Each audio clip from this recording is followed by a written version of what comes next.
All right. So looking at this chart here, I kind of quickly put together.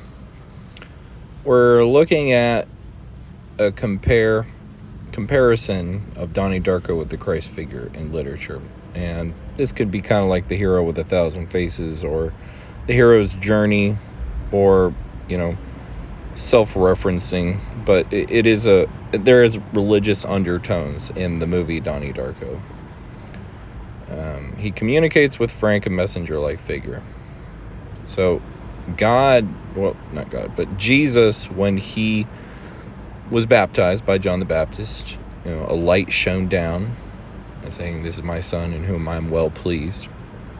This was a divine communication.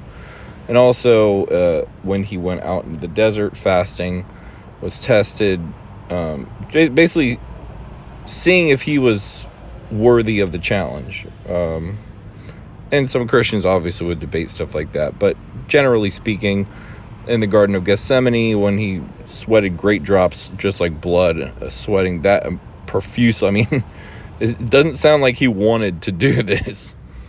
So there's that communication, and sort of almost like a conversation going on between, an ethereal realm and this chosen one who is predestined or chosen out of destiny to do something that others may not or could not do.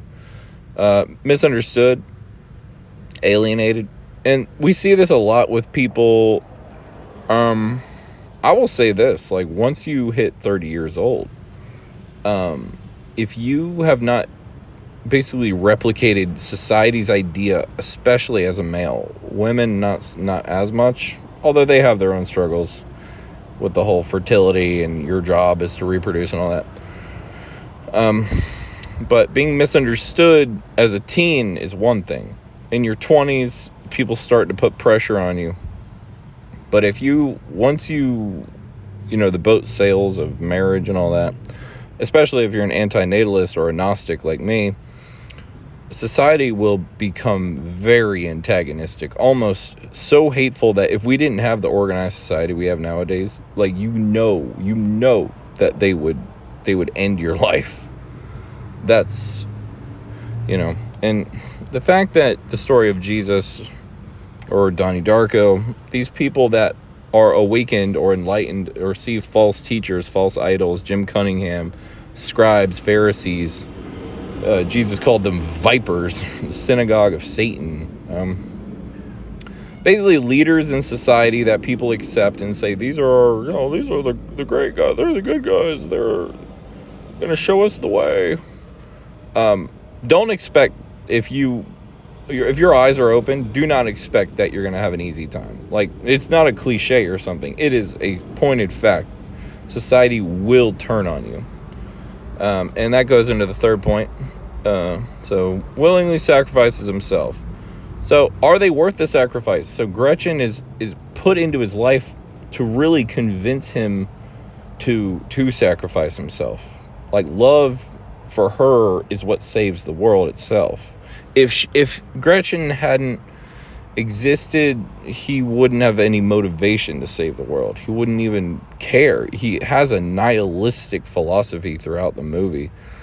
You can see with his discussions about, the end of life, just all kinds of discussions throughout the film. This is someone who is on the border of staring into the abyss, and the abyss is already gazing back into him. So there has to be some kind of transcendent love. The Sacred Heart of Jesus in Catholicism, the Sacred Heart, or Gretchen, transcends time.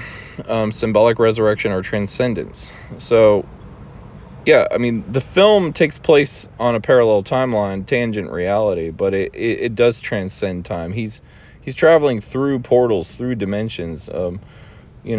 He's really a psychonaut. He is on a mystical thought dimensional journey. And Jesus going down into hell for 3 days after he was crucified and then rising back, he's traveling through dimensions. The jet engine and the cross, finally, That kind of speaks for themselves. They allow their fate because of love. They allow their fate despite the world not deserving a single iota of their time. And that's it.